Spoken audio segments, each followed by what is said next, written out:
welcome to your award-winning The Reasons I'm Broke podcast, bringing you the reasons we're broke every single week through news and headlines ranging from comics, movies, TV, video games, and more. I'm Daniel, a little bit sniffly today, getting over a cold, so not only jobless, but I'm also sick, but this is one thing I could really look forward to, and joining me this week is Bobby on the co-host chair. Welcome back, Bobby. Hello, thanks for having me. Hello, Brokeheads. To anyone that's new to the show, the way we format it is we go through a block of news, and we've got a good amount this week, especially on the Pokemon side, since we've got Mr. Pokemon himself on this week. We've got video game and comic news as well, and then we usually end it with the Brokehead block, which is what Bobby and I have been doing this week. We'll leave that at the end. It's the more personal side of the podcast where you get to know Bobby and myself a little bit better. So let's explore this sector and jump right in.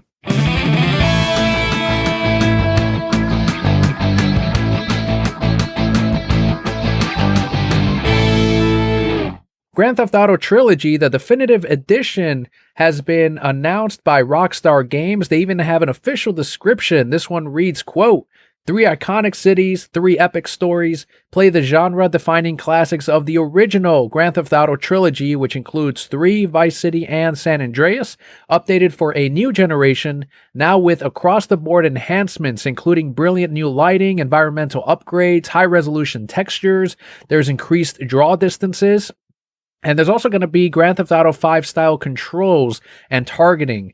And this brings all of these worlds back to life. It's set to release the fall, and this winter, sometime this year. There's no solid street date yet, but we know Rockstar likes to rebring these games out and to redefine, remaster, whatever way they can resell this game, and it seems to work each time. Yeah, I played all 3 of these. Did you play any of these? I played a little bit of 3 and San Andreas. Actually, a little bit of all of them. My friend used to have a PS2, and he loved the title. So whenever I'd come over, I would play a little bit of it. It was mainly him just going around the city, doing crazy shit. The stuff that people in junior high and high school would do.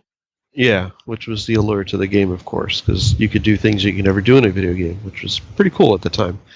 My thoughts on this, I think it's cool that they're doing this. It was rumored earlier this year, and finally got confirmed just recently, so that's cool. A lot of folks that were never, privy to these games are able to play them at their current time. Are going to be able to play them now.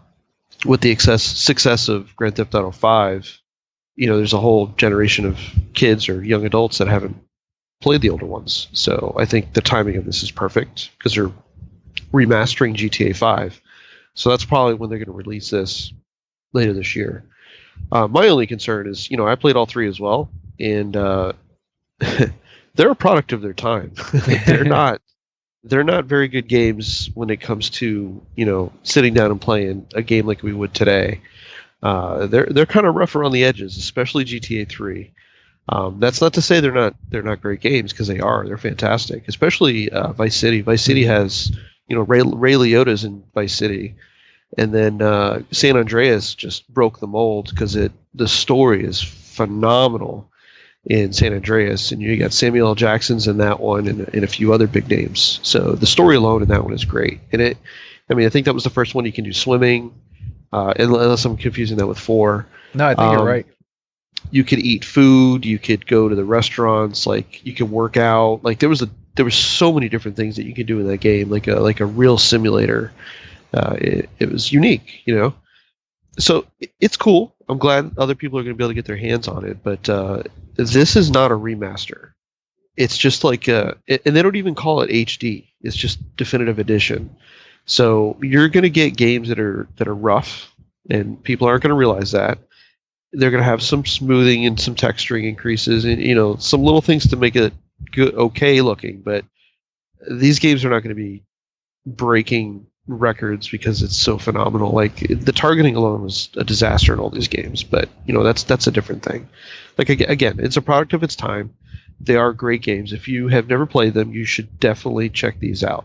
To also note, they did pull Rockstar did pull all 3 of these entries from the game store, Epic Game Store, whatnot, because obviously they're re-releasing it as the 3 together. So I'll probably check this out, but I'm not going to rush to it. I'll wait till it's on sale later on down the road. I played them. I still own them originally, so it doesn't matter to me. This is not a remaster, so I don't think I'll be missing anything. Well, once they sell tons of copies of this, then later on, maybe next year or the year after that, they can do the remastered edition, the remake. They can do Grand Theft Auto 3 remake properly, and then do each one, and then a decade later do all three remasters put together. They will always resell these games.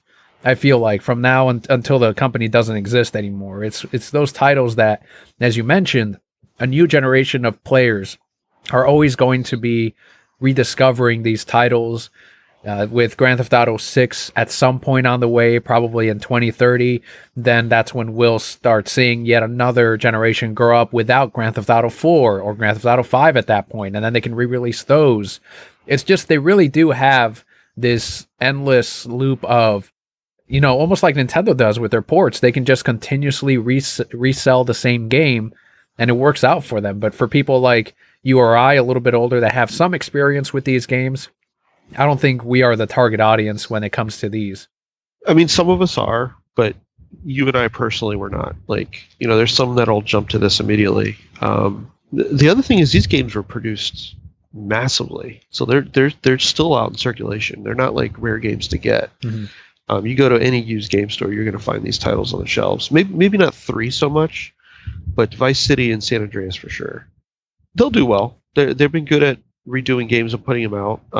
They're all pillars in the gaming community, so everybody knows about these games for the most part. I think it'll be interesting. I think we talked about this in our Discord earlier this year or late last year. Do you remember what the highest grossing game was in 2020? I don't remember, no. GTA 5. Okay. GTA 5's been out for 8-9 years now. There's a reason why they're doing this, and there's a reason why they're remastering, which is getting a proper remaster, GTA 5.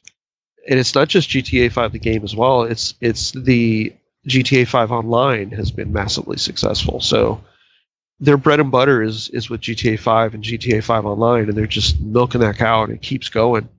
A lot of people on Twitch and YouTube are playing these games, and they're using it as role-playing simulators to create content. So it's working, and it's good. Like, kids are playing the heck out of it, and it's not just kids, just adults too. So, I mean, you can go on Twitch and find people playing GTA 5 Online and just role-playing all night. And it's quite hilarious, to be honest, because it's so edgy and over the top. But Rockstar knows what they're doing, so they're gonna keep banging out the same game that they have because it's been making them so much money.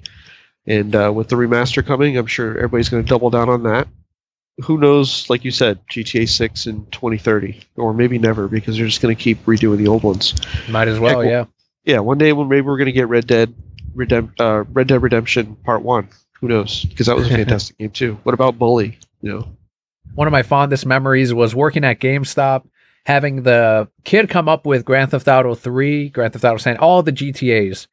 Every time one would come out, and it's always kids the same age. And then the parent would be up there. And I'm like, hey, just so you know, this is an M-rated game. Yeah, he plays other M-rated games. I'm like, okay, this one has violence, blood, gore. Yeah. You go to the strip club. Wait, what? Yeah, you go to the strip club in these games. No, you can't get this game. And then the kid would be like, like they'd get so mad at me, and I'd be like, all right, cool. It's just funny how everything under the sun is perfectly fine, but as soon as there's titties involved, nope, that's too far. Yep. This is the United States of America. We will not have that in my kid's video game. Yep. And I'd always leave that one at the end because I wanted to see what the threshold was to like cussing. And cussing, oddly enough, was the one that some people would be like, no, if there's bad language, there could be violence, but no bad language. Yeah, you can pick up a hooker on the side of the street. That's right, park the car and go to business. So like that all happens in those games. So you can run people over, you can just walk down the street and slap them in the face and start a fight. And then the challenging thing everybody likes to do is start fights and gunfights and call the military out, which was 5 stars. So right, and then try to outrun it and hide in some way. Yeah, and hijack the tank as soon as it showed up. Well, from one end of the rating system, M rated, all the way down to everyone. We're talking about Pokemon here. There's no way to transition from that, but it's all gaming. There's a block of Pokemon news here as Shiny Zacian and Shiny Zamazenta, and you can correct me on those names because you hear them more often than I do. They're coming to Pokemon Sword and Shield for their in-game debut, and this is through a promotion with GameStop. They are exclusive to certain games, though. Shiny Zacian codes will be giving out at GameStop starting October 22nd until November 11th, with Shiny Zamazenta codes going out November 12th through November 26th. Zacian is exclusive to Shield, and Zamazenta is exclusive to Sword. So that last bit is reversed. It's Zacian is for Sword, and Zamazenta is for Shield. Gotcha. It's the mascot for each game, pretty much. So yeah, you'll be able to get the shiny versions. They're finally available. This was originally announced for the UK, so everybody here got jealous, and it's like, cool down, or we'll get our chance. It's just roll out in different periods, and of course, we got our announcement. So I'm a little concerned that it's going to be on code cards from GameStop. That's not ideal these days, but it is what it is. Because those stupid cards are going to end up on eBay. Oh yeah, and people are going to steal them, or not steal them, but take too many, and then you're gonna have that employee that's not gonna care and give the whole package over to somebody. I liked what they were doing previously with Pokemon. It's called Pokemon Pass. It's a simple app, and you're able to go in and just use the Pass app to scan a QR code and get your code that way, and there was never a problem. Hopefully that's what they're doing, and this is misworded or misreleased, and there's no card. You just go in and there's a stanchion. You just scan it with your Pass app, because that's what they've been doing. Target did the same thing. It was so much easier. So we'll see. It starts in a couple days. By the time everybody hears this, it'll already be rolling out. Or actually, no, this is November. Sorry. So yeah, we'll see what happens. I remember when they used to do the promotions, there used to be like a little Wi-Fi device, and it would send out a signal, and you could sit in the parking lot if you wanted to and download your Pokemon from there. You never had to come into the store. And that was the problem, because GameStop wanted people to come into the store, maybe, buy something. You have 100 people come into the store, and, 1% of them at the very least are going to end up leaving with something else. But if you have them all just walk by, not even come into the store, that's when they changed it to those code cards, so that you'd have to give them out. You'd have to come into the store, interact with the employee, so that they'd give you the code card, and then you'd go from there. And I know you mentioned they did it a whole different way lately, and I've been out of GameStop for a couple of years. But even like, if you know anything about GameStop, and I don't know if they still do, but we used to get ranked on pre-orders and on the GameStop Pro card. So if your numbers were high on those, you would get hours the next week. If you didn't get high numbers on that, then you wouldn't get hours next week, which would continue this vicious cycle. And what people would do, and our store was guilty of this as well, is the codes are good with Pokemon pre-order. It's like with any pre-order, you get the code. So that's one thing that the manager was like, this is, let's just get pre-orders with this thing. And back then it's like, we're talking Diamond and Pearl days and before then too. So it was not really well known that GameStops couldn't do this or wouldn't do this. It wasn't until years later. But I like those codes for that reason. Not that I had trouble getting the pre-orders anyway, but pre-order percentages would be high. And usually there'd be already a Pokemon game on the way. So it'd be like, hey, you got this new Pokemon Platinum coming out. Do you want to throw 5 on that? Cool. And it would work out. It would work out. But I can see why they stopped the Wi-Fi signal and they're going back to codes. Not that they're forcing people to pre-order it, because these days they'd get called out on it. But again, it does help the revenue for that store. I know they also used to have to manage those DSs or 3DSs to do that. And that was a problem, because they were always breaking, or store wouldn't turn theirs on or open their lid, and it would force people to come in and ask about it. So it would cause a lot of uproar. And the Nintendo reps weren't around in the stores as frequently to fix them or upload the software with the SD card into them. And you did add TCG news for Pokemon as well, so I'll let you take this block of news here. Sure. Just this week, Pokemon Company revealed a new TCG V-Star mechanic and card featuring Arceus V-Star. The video that they showed would have been shown at the World Championships in this September, but it was canceled this year due to the COVID-19 pandemic. So every year at Worlds, they show a video, and it usually reveals either a new card type or a new mechanic in the TCG. So a lot of people look forward to that.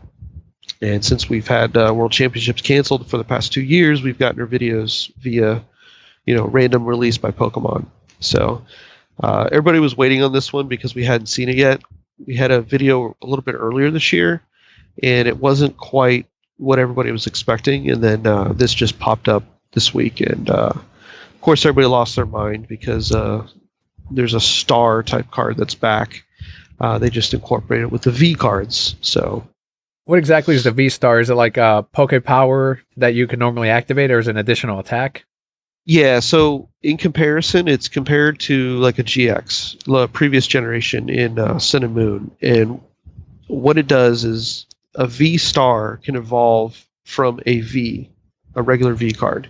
So normally you can evolve a V card into a V Max, but the V star kind of replaces that. It's a different option. So Arceus V can evolve to Arceus V star. And then the V Star card has a rule box, and it instead of a GX where it would have 3 prize cards for knocking out that Pokemon, a V Star is only 2. So that's a good thing. A lot of TCG players did not like the 3 prize cards on certain cards. Pokemon is kind of broke the game a little bit. So it's good that it's 2. And then it has an attack. It's a V Star attack. So that's similar to the GX attack. And the rule box for that states that you can only use 1 V-Star attack per game. Mm-hmm. So that rule functions just like a GX attack did in Sun and Moon era. Right. So if you use your V-Star attack, you can only use 1 per game. They'll probably give us a counter, and you flip it over, and that indicates that you've used it for the game. Arceus is pretty strong. It does say that it's called V-Star Power Starbirth, and it's not even an attack. It's just it's an ability. And what it says is during your turn, you may search your deck for up to 2 cards and put them into your hand. Then shuffle your deck. You can't use more than 1 V-Star power in a game. So it's pretty powerful because that is equivalent to what Computer Search did. Mm.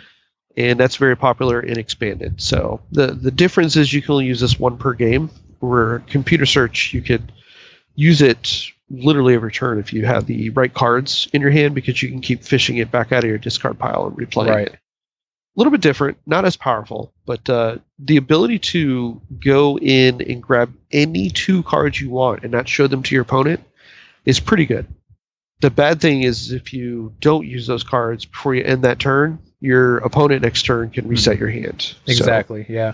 So that's why this ability is pretty good, and the fact that the V-Star power you can only use it once per game, that kind of tames that down a little bit. So we'll see. It's exciting. It'll definitely be used. That's for sure. Yeah, as you mentioned, it is the new GX ability, and it looks like Pokemon Unite is getting some Halloween theming going on. Yep. So that just released as of recording today on the 20th. Pokemon Unite is having a Halloween festival, so a lot of people were surprised by this. Pretty cool. It'll run from October 20th to November 7th. There's going to be Hollowware costumes for Lucario, Zeraora, Charizard, Wigglytuff, and Eldegoss. And no Pokemon we like. Yeah, right.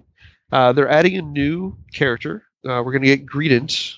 Greedent is the evolution of Squavit, which is it's like a squirrel. And the total roster is not going to be expanded to 26 Pokemon playable, with Greedent being added. So that roster just keeps changing. Lucario outfit I like the best. He looks like Zorro. He's got a cape. He's got a cape. He's got an eye patch and a hat. Looks awesome.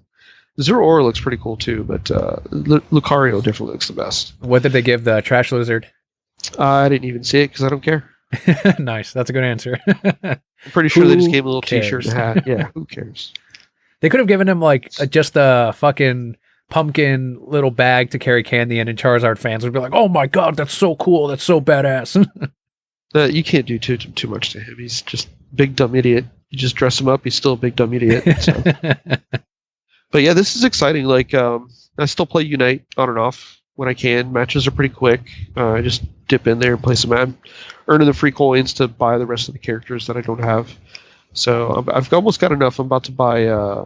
Trying to buy 2 at a time, and we get Blastoise, and I think the other one I'm going to get is Mamoswine, so it'll be pretty cool. Gotcha, very cool. And previously we had covered about 2 weeks ago the Nintendo Switch Online expansion pass and what they're doing to add these retro games on here. And this is another news story that you added on here where they have revealed the price on what this will be. Yes. So you and Scott were talking about this a couple weeks ago, and they just gave us the pricing. They did it when during the Animal Crossing Direct last Friday. So the Switch Online Plus expansion pack price is going to be $49.99 per person, or the family bundle is going to be for 8 members, and that one is I didn't put the price, but it's $79.99.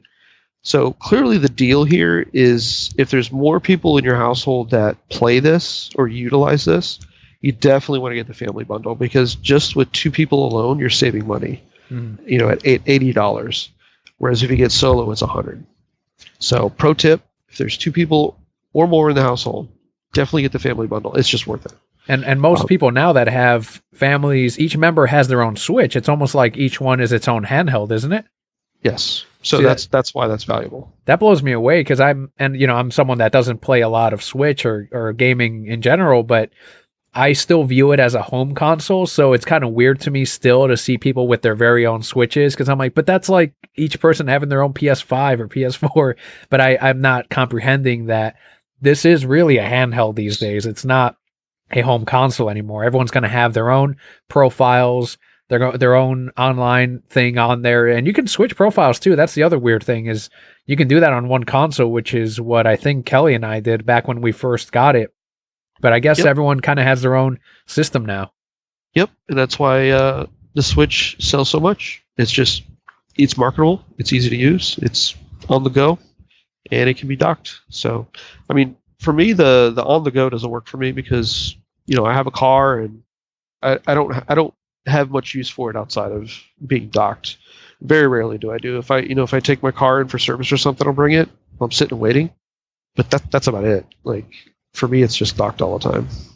But yeah, during the Animal Crossing Direct, reveal the price, and the big thing that they showed with this is why they unveiled it during this time, was there's going to be the first paid DLC expansion for Animal Crossing New Horizons. It'll be called Happy Home Paradise, and it'll be available on November 5th. So this is interesting in itself because they're including a paid DLC with this Switch Online expansion pack. Now, a lot would say, like, well, why do I have to pay that just to get the DLC for Animal Crossing? Well, a lot of people are forgetting that in order to play an Animal Crossing online and function the way it does, you have to have a Switch Online account. It's not that they're tricking you into buying the expansion pack with Switch Online. Like, if you have Animal Crossing and you've been utilizing it that way, you definitely signed up for Switch Online when it came out.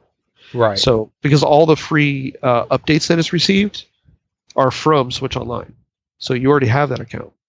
The difference is, yes, you're going to have to upgrade because you're paying $20 now. You're going to have to jump to $50. Or if you're at the family plan, I think it's $25 or $30, and you're going to have to jump to $80.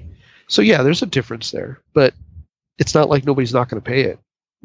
Everybody's going to complain, but they're still going to get it. So that's something that Scott even mentioned, not on the show, but when we were talking, he's like, a lot of people are already used to paying $60 for online with Sony and Microsoft.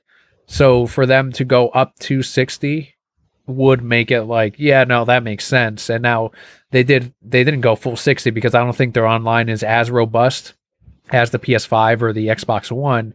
And they've always kind of been the cheaper of the services when it comes to their online services compared to the other big two. But again, that's just because their features aren't as active.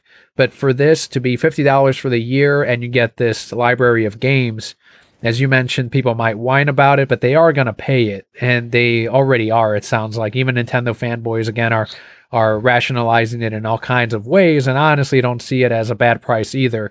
If I were playing the Switch more often, maybe Smash Brothers Ultimate, and then I wanted to play these old N64 games, Genesis, and more to come, then $50 is really reasonable. Yeah, it's not terrible. And to consider what you're getting, I think it's interesting that they're putting a full DLC on Switch Online. That's the first time that they're doing that. So good for them to utilize that in a way that's going to encourage this automatic signups. That's thinking outside the box there. The other thing, of course, you just mentioned it, you guys talked about it previously, was the new tier is going to have access to the N64 Online Collection and the Sega Genesis Collection. So both those two libraries are going to be added at the same time. This all hits on November 5th, I believe, at the same time. And both those virtual consoles are going to increase over time. The Super NES and the NES are up to a total of like 130 games or 140 games total right now. And the service has been out for, 2 years, I think? Just over 2 years? So that's insane if you think about it. Like the N64 and the Sega Genesis collections are going to grow. They're just going to get bigger. So over time, that $50 investment for a year, mind you, not per month, is going to turn out to be a little better over time because you're just going to have so much content that you'll be able to play. Now, do a lot of people utilize those functions? Probably not. But if they're playing Animal Crossing, they are. And that's where the value is for them. The two controllers were also available to purchase. I did pick them both up, the N64 controller and the Genesis controller. So yeah, I have those on the way. Yeah, those controllers look really, really awesome. And for N64, I think that's really the only way to play. I think how Scott was saying, Genesis is a little bit more doable with a standard controller, the standard Pro, but N64, I can't imagine another way of playing Star Fox 64 than with that weird controller that was oddly comfortable and it worked for its time. And Amazon, who is known to hurt local businesses, hurt comics in general, has found a new way to hurt comic books, as it is helping raise comic book pricing. A lot of people will talk about how the big two are pushing the pricing up, and they are at fault too. Don't get me wrong. They're not innocent in all this, but the shipping practices that Amazon has is affecting how much comics and other paper product is going to cost moving forward. As people order more and more products from them to be shipped than ever, demand for paper used for their cardboard boxes, these are the same mills that are used for comic books, have created a 15% price increase, and the analysts are saying that it's only going to go up. It's going to go up even more. So I think it's going to be within the next year or two, we're going to start seeing either less pages in comics for the same price, or we're going to start seeing the same comics raised an extra $1 or $2. This is it. We've gotten to the point, Daniel. We both have reached the point where we're going to have to go jump to digital. That's it. You can jump to digital. I can't do digital. And here's the thing. I would continue to do the paper comics, but there comes a point where if they were to, and I put this on Twitter, if they ever stop doing paper comics and move fully digital, let's say the companies are like, you know what, the cost of product on this is too high, we can't do this anymore, let's just go digital, I would stop reading comics straight up. I'd be like, I can't read that medium, I can't do digital. So that would be it for me. Oh, I'm the same. I can't do digital either. I tried it just to try it. It's not fun. It sucks. I know they've improved it a little bit, but it's still garbagey. I know some people that have, for very good reason, moved off of paper and gone to digital just because, life choices, and it works out for them. But that doesn't work for me. I like the collecting aspect of it. Just like you, I want to turn the pages and feel the pages and look at them. It's just an experience, and some people will never understand that. But some people fully understand that, but for life reasons have to make the transition, which I totally understand. I've met some of those people. It's a little cheaper as well, obviously, but you don't have to carry this massive library of books that you've accumulated either. So there's different reasons why, and I get it. I don't support it, but it's there. Will I be forced out just like you if it changes? Yeah, probably. And the price increase, that's kind of weird, but we'll see. If I have to, I trim some of the fat, stay with the core books. I don't sub too many books these days anyway, so we'll see. And a lot of the books are still, at least the ones I'm reading, and some of the independent ones are still hitting at $3.99. A lot of people, and this used to happen at the comic shop all the time, where these guys in their 60s or 70s would be like, books back in my day used to be 10 cents, 15 cents, a quarter. Now they're $3.99. And I'm like, yeah, I've calculated, and over these years, I calculated that shit out. And I'm like, when you account for inflation, the comics have actually stayed the same. 10 cents, 15 cents used to be the equivalent of about $4 back in your day. Oh, like no one thinks about that. It's like comic prices have more or less stayed the same over the last 80 years if you consider inflation, but it's now that you're starting to see books that are $5.99, $6.99, $10 annuals, $10 number 25s or number 50s. I think that's where they're trying to kind of push that margin a little bit. Yeah, and they don't know any better, or they do. It's their topic of conversation to rub in your face like you're not going to say anything about it. But when you call them out on it, it's like, oh, it's the same person that says that they always had a Charizard back at home in their garage or something. It's the same thing. Exact same person. I had Superman #1, and my mom, would you believe it? They threw it out. It's like them and every other person that comes in that had that Superman #1. or they clearly don't know any better, and they're like, what's the most expensive book? Oh, it's Amazing Fantasy 15. Yeah, I had that book. Yeah, I mean, I had 2 of them. And as soon as they say that or they ask that question, it's like, yeah, you have no idea what you're talking about. So right. Yeah, or they'll say, I have that first Spider-Man. And it ends up being Spider-Man #1 from the Todd McFarlane run, or it ends up being Superman #1 from the 80s. It's never like that old one. Right. But speaking of Superman, Jim Lee and DC Comics have changed Superman's long-running motto of truth, justice, and the American way. I have a quote here, a statement from the company that says, quote, Superman's new motto of truth, justice, and a better tomorrow will better reflect the global storylines that we are telling across DC and to honor the character's incredible legacy of over 80 years of building a better world. Superman has long been a symbol of hope who inspires people from around the world, and it is that optimism and hope that powers him forward with this new mission statement. End quote. What do you think, Bobby? Better, worse, indifferent? Don't care. Who cares? The older generation that are stuck on Superman are going to get butthurt about this, and you're going to, this is just the way of a little bit of cancel culture making its way into our comics, but who the hell cares? It's a comic book and it's a motto. They're not changing his uniform. They're not changing anything else. Who cares? Yeah, I get that some people are seeing this as like an unpatriotic thing or something, but I don't know. To me, if you've been reading the comics in the last decade or two, Superman has transitioned. Even before then, he's transitioned from being an American icon to being a worldwide one. And yes, it is still an American character. I think that's still inherent to him, but you're seeing more of these storylines that encompass more superheroes, more of the world, other countries, and it doesn't change the core of the character, at least from what I've read over the last, 20 plus years. But to anyone that thinks that this is changing the origin or this is the original model, or motto, initially Superman's comic book philosophy was described as, quote, a never-ending battle for truth and justice, end quote. That's very different than what people think it is of truth, justice, and the American way. It wasn't until the Superman radio show that came about and changed the slogan to truth, justice, and the American way. And even since then, it changed back to something else. They hadn't really ran with truth, justice for a little while. It's always kind of been in limbo.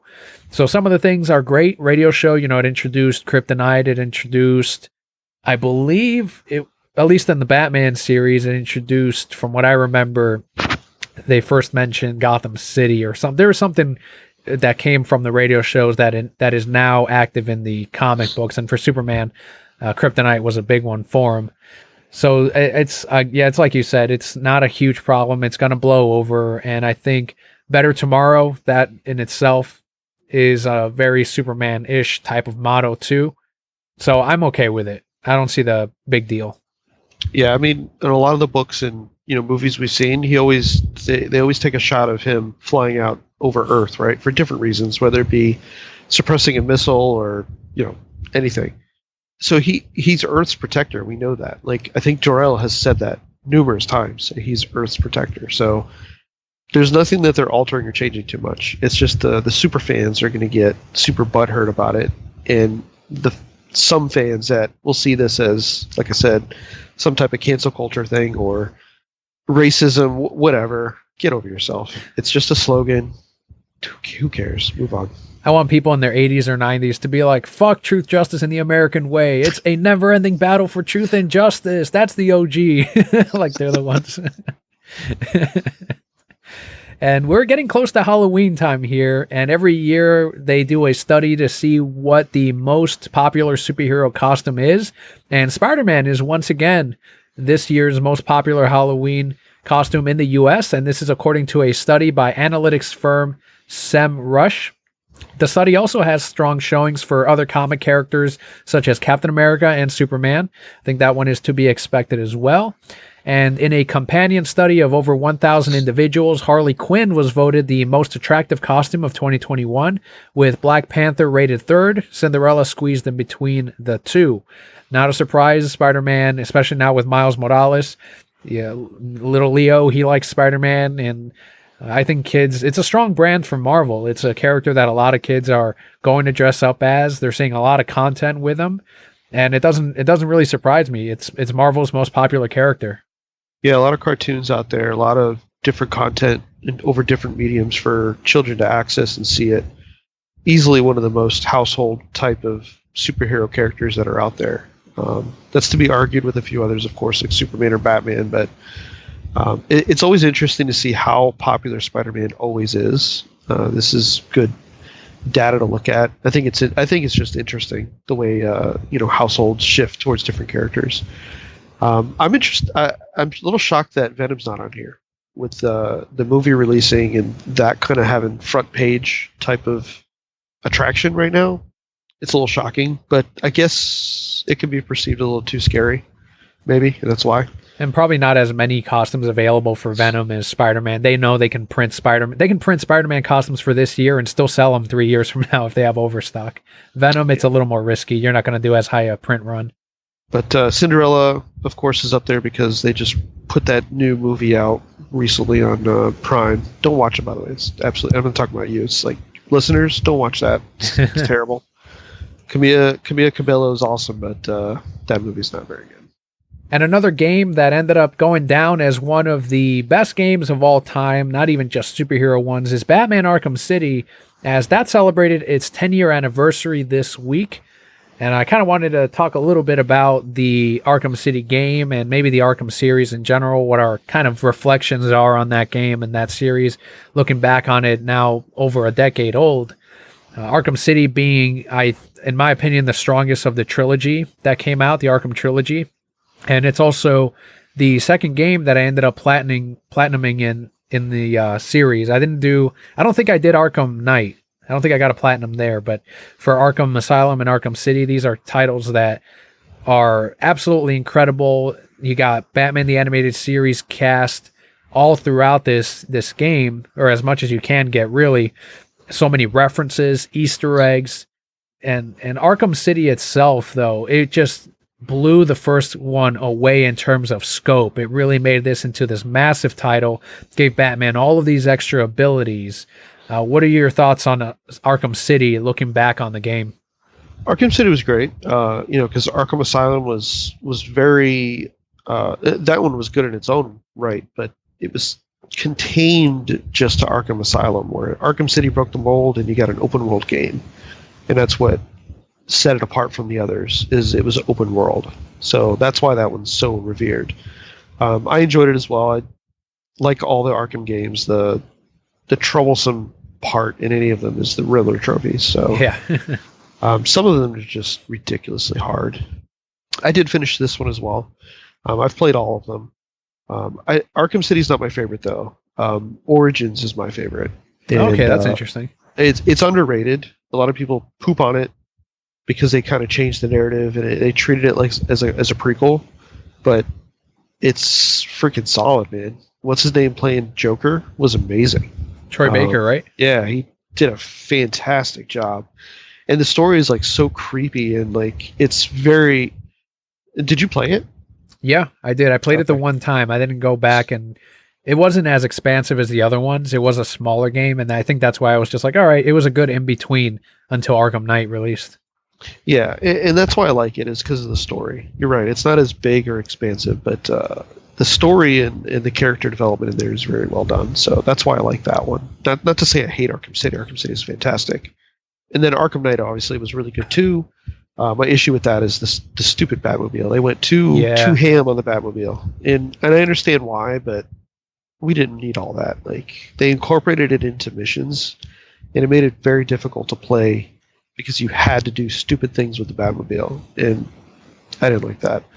Especially at the end of the game, I think that's one of the last fights you have is with the Batmobile. It's like, what am I playing now? Like, what is this? It's warfare with my car instead of a beat 'em up. So It's a feature that it's like fans kept asking for it. I want to drive the Batmobile. We're on game 2 and we still can't fucking drive the Batmobile. And then they're like, all right, here you go. Game 3, you can fucking finally drive the Batmobile. And it was either Game 4. Well, I mean, Origins wasn't done by Rocksteady. That's the only reason why I kind of don't include it. But it was like, Gotcha. here it is. Well, the Batmobile sucks. And then you know what they were asking for right afterward? They were asking for the Batwing. Yeah, Batwing. That's like, yeah, because there was a really good scene when you deploy the Batwing.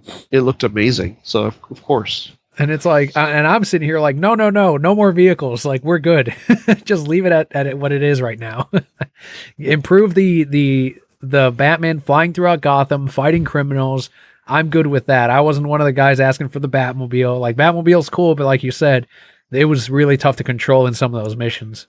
Yeah, they made you go up on the rooftops and do things with the stupid car. Why? Just like Batman. The good thing about these games, all of them, is that I don't think without these games and their success and the way they were done, because they're all fantastic, is without them we wouldn't have gotten Spider-Man. Right. I'm pretty sure Insomniac took the blueprint that Turtle Rock and I forgot the other company that did Origins. This blueprint and its success contributed to what we got in Spider-Man and Miles Morales and Spider-Man 2 that we're getting soon. Those games are absolutely fantastic, and you can tell that they used this mold, this blueprint, to do what they're doing in Spider-Man, and it's fantastic. So that's why these are so important. Arkham City has had several revisions. It's got an HD collection bundling Arkham Asylum and Arkham City. It's available on every platform, I think, at this point, except for maybe the Switch. I'm not 100% sure on that. They're great. So if you haven't played them, go pick them up, go play them.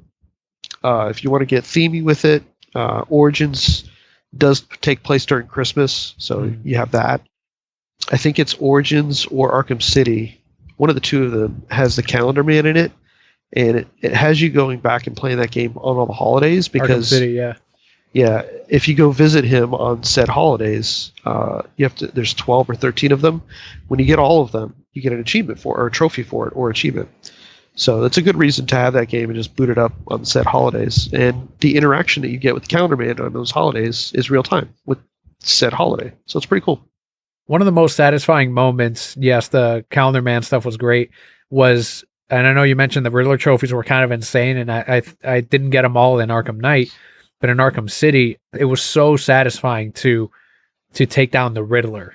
Like, you motherfucker, finally, after 2 games of you sending these fucking Riddler things out, fucking got you. And it's just great to get there, and that there was more little like missions that were tied into, oh, you got all the trophies, okay, now you got to go take them down.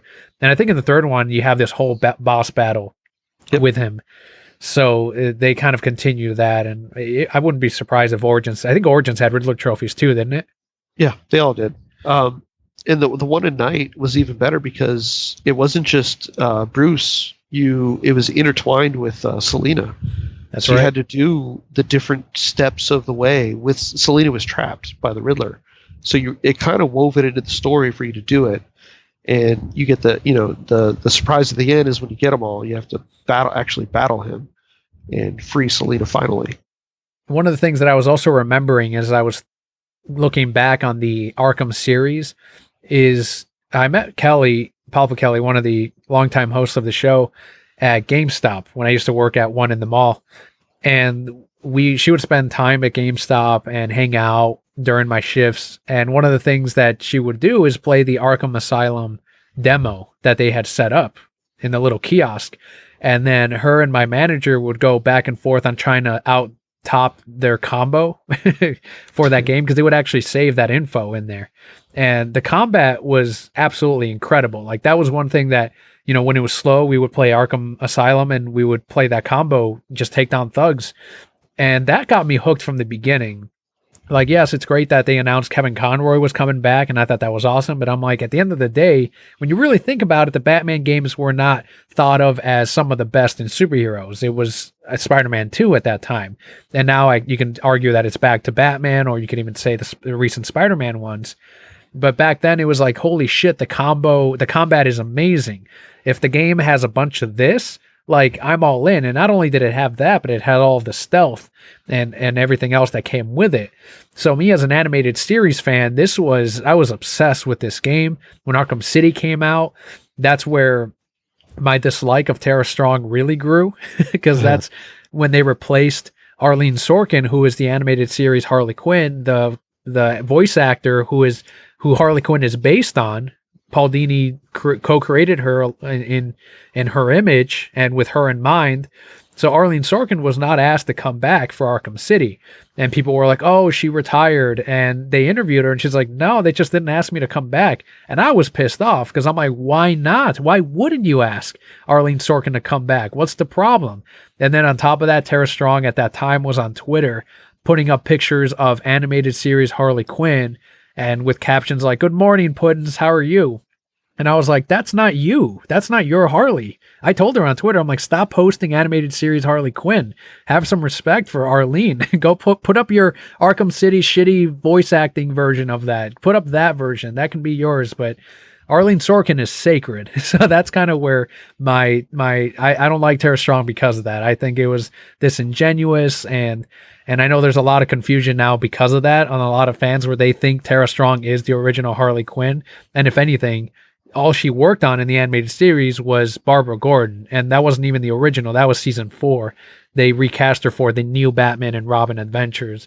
So that's kind of where all of that started. A lot of loyalty with me on the animated series, and it all kind of came together when these games came out. A little bit of a tangent, but I just kind of wanted to bring that back up.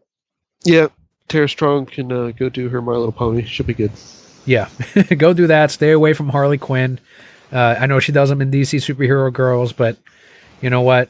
Arlene is always going to be the one for me. But that does wrap up our news this week. Let's head into the Brokept block, which is what Bobby and I have been playing, watching, doing this week. So we'll start it off with you, Bobby, because me, I've got all kinds of things that I've been watching, being unemployed, but you go for it. Well, let's see. I've lost a lot of sleep and not functioning correctly because Saturday during DC Fandom, it absolutely blew my mind. Oh my God. I'm totally kidding. This is not true, guys. I'm lying. Yeah, I did not watch that shit. We didn't mention DC Fandom. I'm glad you brought that up because I asked you before we were recording too on Discord. I'm like, we'll cover DC Fandom if you want. Like, if you're excited for something, I don't care. But I didn't watch it. But that's why we didn't cover anything Fandom, because I didn't tune in. I'm boycotting all of that due to the Hamadaverse. And on your end, I'm guessing you just didn't really care about any of those things? Yeah, I don't care. I didn't watch it. I watched only what I wanted to see out of it, and I'll tell you that in a second. But we discussed this on our Discord. Plug, guys. Go visit our Discord. They did it on a Saturday at 12 p.m. Like, what the hell? Who has the time to go do that? And it's only for the portion of the world that can see that. Like, can't they pick up a hint from Nintendo? Do it on a weekday at like 9, 10 a.m. That's where the bread and butter is. Like, everybody will watch it. That's maximum viewership right there. But anyways, who cares? The Gotham Knights, they showed a trailer for that. Looks good. We'll see. Game's supposed to be out a year and a half ago, but we know why we don't have it, and that's fine. That's not a Rocksteady one, right? Rocksteady's working on Suicide Squad. Yeah, I think you're right. I think Rocksteady's working on this. The Suicide Squad kills the Justice League. Right. That one looks interesting too. Unlike the first trailer, where it was very, very little information given, this one gives a little more information, and we see some Justice League characters. So they showed us Superman. We saw Green Lantern. No, yeah, the Flash. They showed the Flash too. Are they evil in this too, or are they working with the Suicide Squad? No, they're not working with the Suicide Squad. The Suicide Squad is actually hunting them. You see Superman trying to, like, he's using his beams on Deadshot and Harley and some others. So, or Captain Boomerang, that was the main one that he was attacking. Flash doing some stuff. Like, they're actually fighting them. So this will be very interesting to see how this story unfolds and how you play it. Yeah. You know, are you going to play as a team? You swap in and out? Like, that's a lot of the questions we have. And I know we're going to get those questions later because this game is still early in development. We're going to get Gotham Knights first, and I say early in development, but they have them both targeted for next year, so we'll see what happens. We did not see Bruce. We did not see Diana. We did not see John Johns. I think that's going to be another trailer later where we'll see the other portion of the team. I'm definitely interested to see how that pans out because it looks okay. Gotham Knights I'm really excited for, so seeing a little bit more of that was really cool. That one Mason and I have been waiting on for a while. There's some things like if they do make that a live service game, it's kind of going to ruin a lot of things for a lot of people, especially me. So we'll see where that goes. But it looks fantastic. And the fact that you could play as the different Bat team members is really, really cool.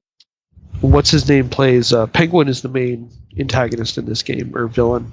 Okay. So it's in the Court of Owls, right? Yeah, they did show that. They showed Court of Owls as the main villain trope, but Penguin is the one orchestrating it. So he's the one that narrates the whole trailer. So I'm interested in both of those.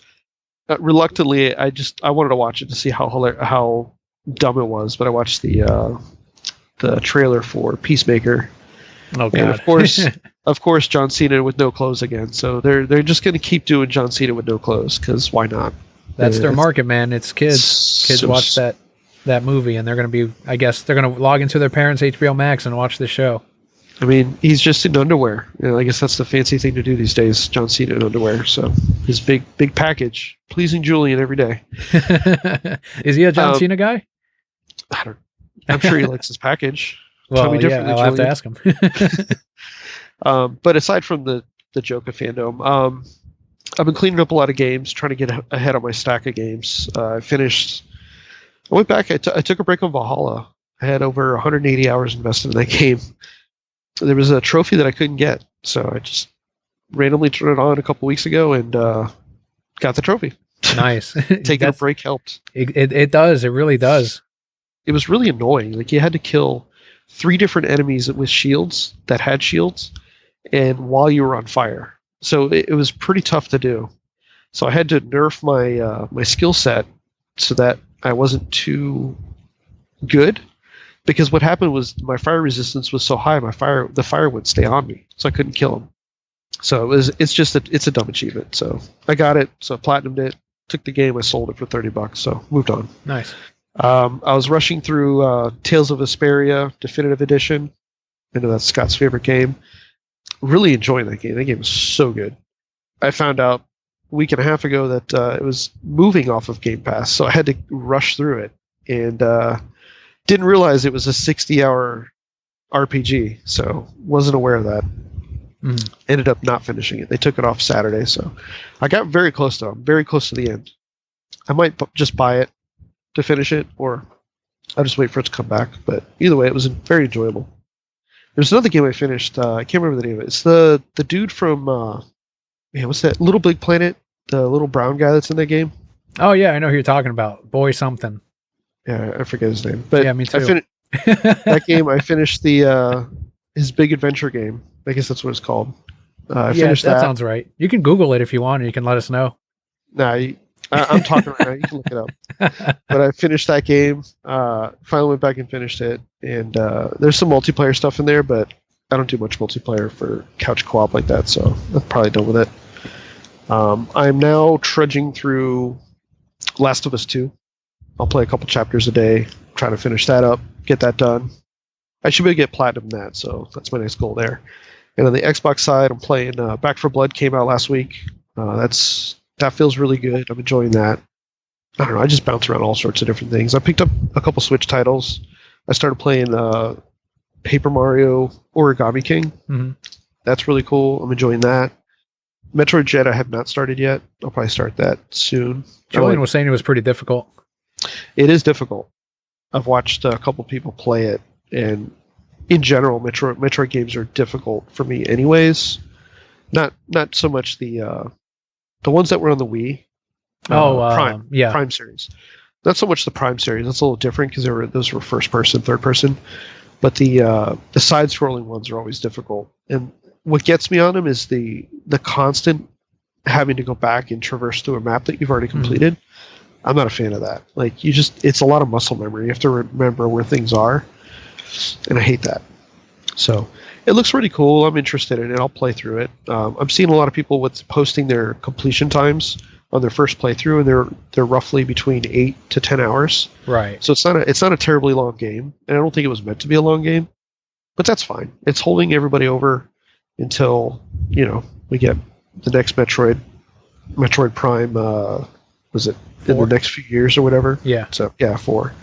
So I like that they made this a 5 to end the Metroid saga that's been going on all this time. That's pretty cool. Neat little thing that they did. Other than that, it was my wife's birthday this past week, so we stayed at a resort hotel and hit the parks. I did all 4 parks in one day. It was fun, I guess. That's awesome. Tell her happy birthday from us. Other than that, just working, playing games when I can. That's about it. So I've got all this time, right? Ever since I left the comic shop, and it was okay. Thursday, Friday, normal. It's like my normal days off. It didn't feel any different. Saturday, Sunday, and now we're at the beginning of the following week, and I caught this cold, and I'm on my 3rd day of it. So I don't feel like it's like, oh well, you get this time to relax or whatever, and it doesn't feel that way because I just feel miserable the whole time as I'm laying there, and I've got this sense of.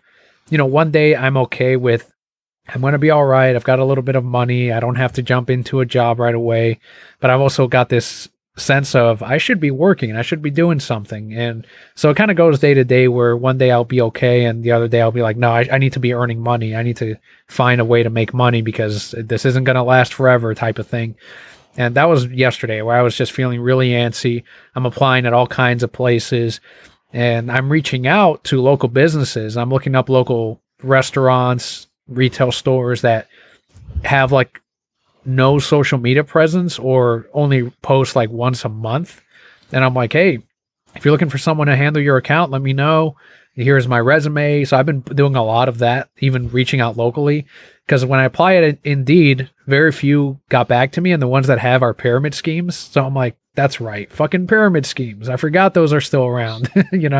Last time I looked for a job, I was fresh out of high school and I fell into one of those. And I was like, yeah, this isn't for me. I'm not going to sell knives. I'm all right.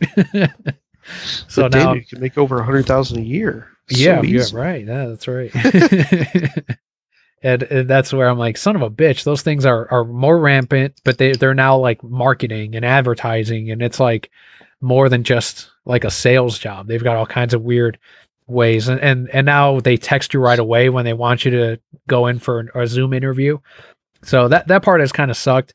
But when I have been laying there, recovering, drinking a ton of water, is I got through the latest season of the Movies That Made Us. So they added Halloween, Friday the 13th, a bunch of horror films. They added RoboCop in there. So I went through all of those, and those are amazing. I like that show. I know some people don't like the fast editing format where they go back and forth, but to me it works. It's entertaining, and I can't wait for more. And then I also watched some more of JoJo's Bizarre Adventure, which I know Scott will be happy about. And it's a whatever show. It's kind of ridiculous. Some more Cowboy Bebop. I was about to start Family Matters, but I wanted to make sure I finished the What Movies That Made Us. I also started that Spike Lee documentary about 9/11 and the COVID pandemic. I got through season 2 and I was like, all right, that's enough of this. It's just a little too much negativity, for me right now. And I know some people can watch it, but it's like, all right, there's that video of that car running over those people again. I'm like, all right, I think I'm all right. I can only do 45 minutes of this so many times. So I dropped out of that, and I was either going to restart Kingdom of Hearts 2.9, because that's what it says on the title screen. I don't know why the box art says 3, but the game it says 2.9. I was either going to restart that or watch the Long Halloween parts 1 and 2. I ended up going with that. And did you see it yet? No, I haven't watched it. Okay. The animation threw me off. It's like this, you know what Archer is? Yeah. It's a lot like that. And it was really bizarre to me because I don't know if they've done this before on their more recent cartoons, but they look like an Archer series where it's 2D, but it's also computer animated, where it just looks too smooth when their arms are moving and stuff. They look cheap. So that threw me off. It didn't really look like Tim Sale's artwork at all, which they used to do like 10 years ago, back when Bruce Timm was still head of the movies. I got through halfway of part 2 and I was like, I'm done with this. Like it's their animated movies still aren't good. I know a lot of people still die by that of like their animated movies are great. It's their live actions that suck. It's like, no, their animated ones used to be great and their live action ones used to be great. And now they both suck. So this is no exception. This is another one that's like not great. I haven't heard anything about Injustice but bad things. I don't have a desire to watch it anyway, so I'm probably going to skip that one too.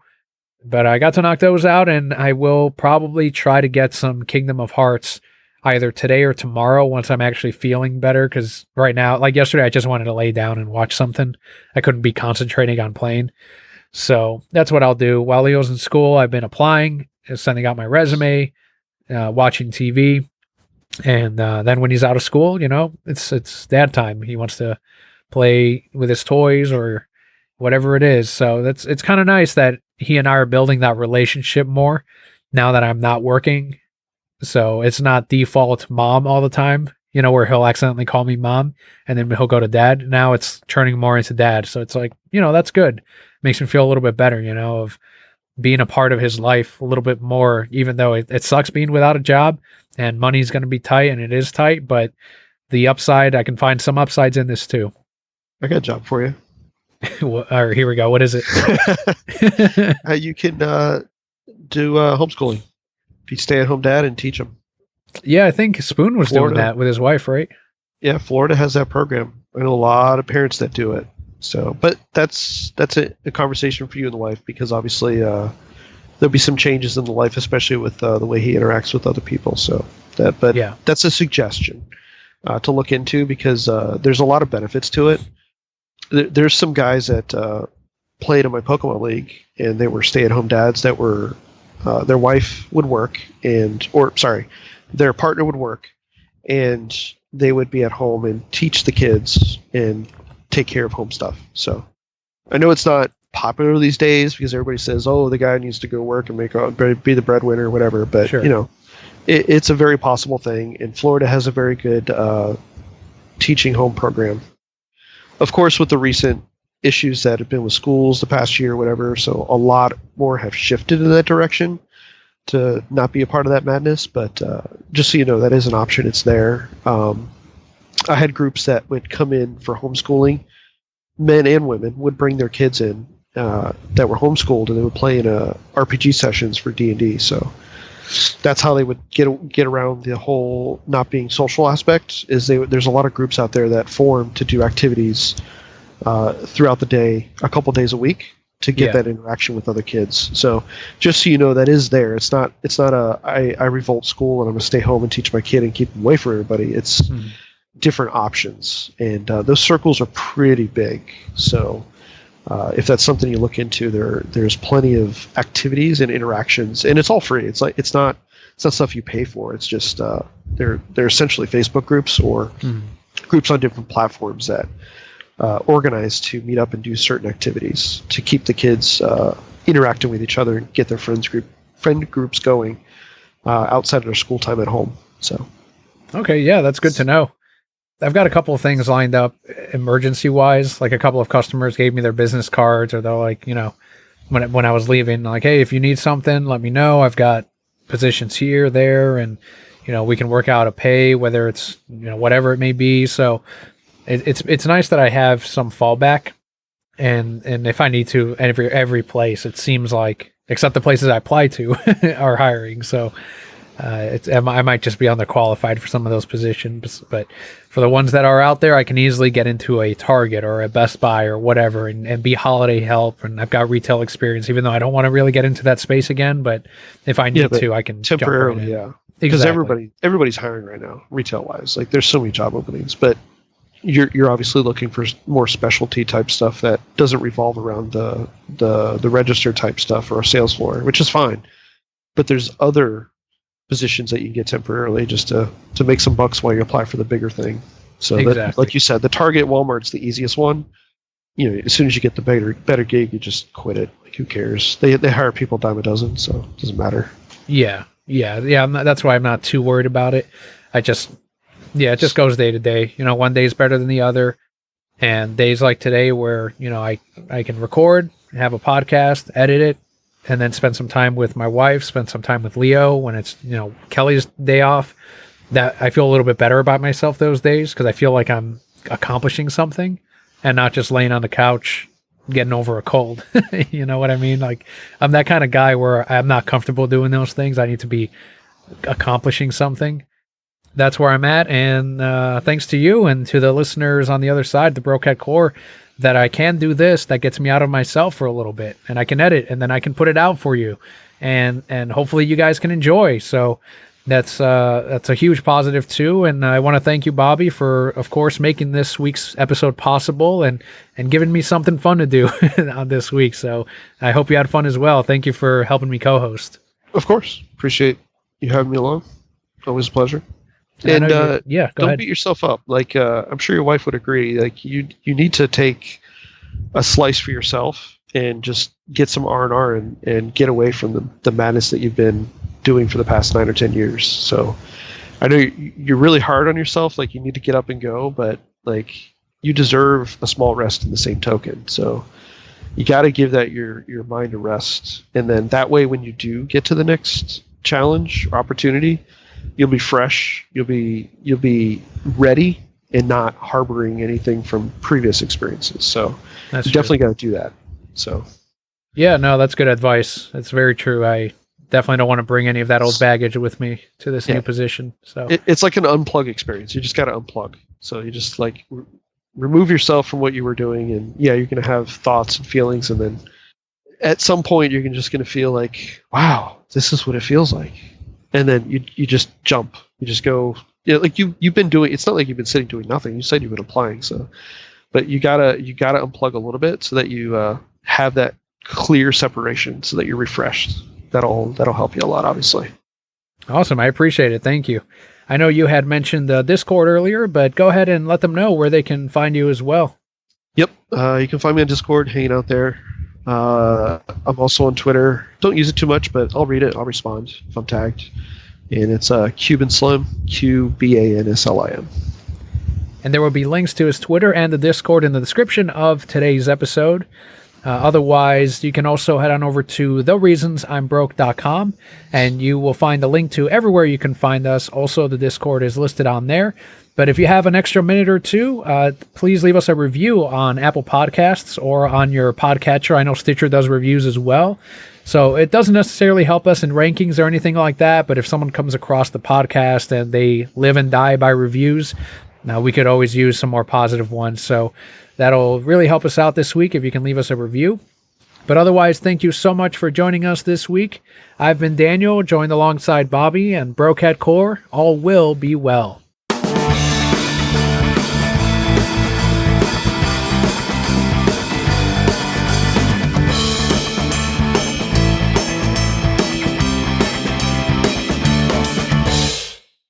If we had tuned in to Hamada Dome or DC Fandom more appropriately, if it was actually a good one, what's the one project that you felt was missing that you would have liked to have seen at this year's? I guess like a plan. Yeah, that's a good idea. They're just firing shots in the air and seeing, or throwing things at a wall and see what sticks. That's what it feels like. Do you think that has to do with the merger next year, maybe?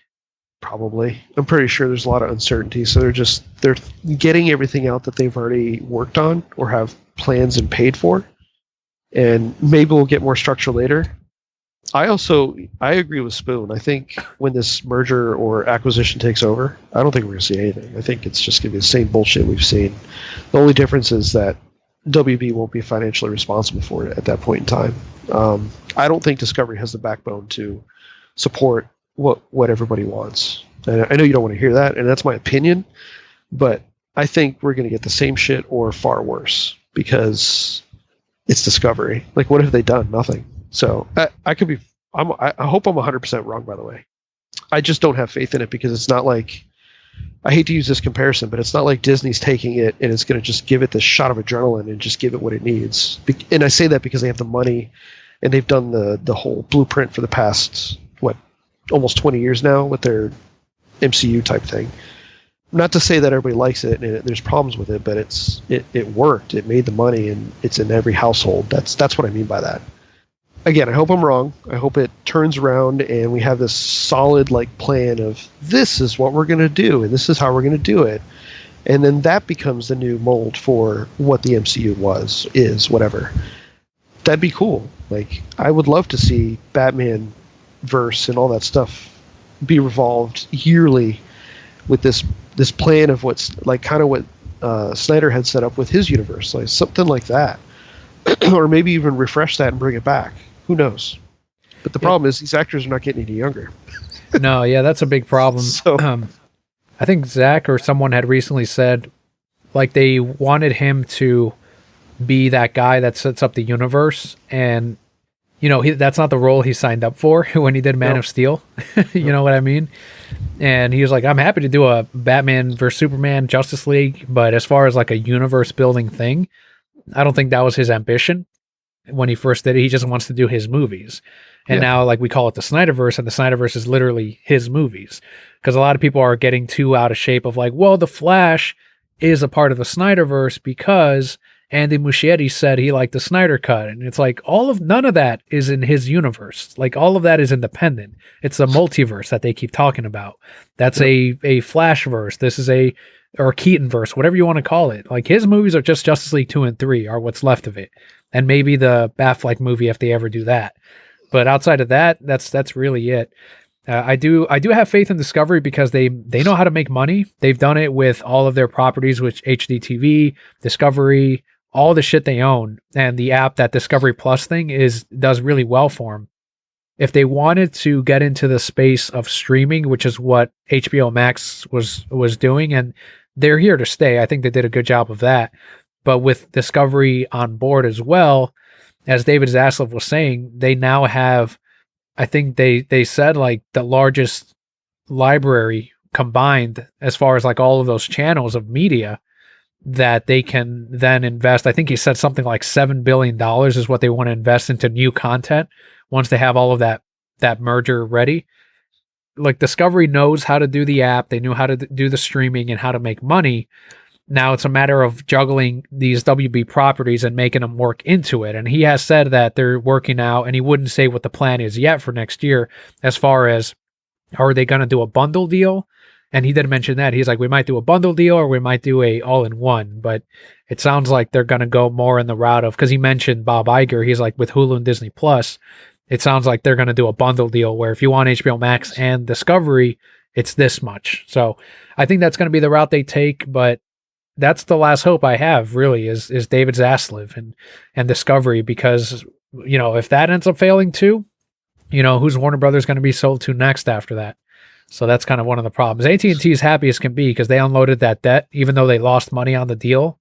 Yeah. And at the end, they lost millions, but at least they unloaded that debt. So to their stockholders, that's a good thing. They can move forward and try to make up all of that money, just focus on the telecommunications. The debt instead goes to this new company called Warner Brothers Discovery, and it's their job to make all of these things profitable. It's their job to become the biggest streaming service available if that's their goal, which it should be. That's every streaming service's goal.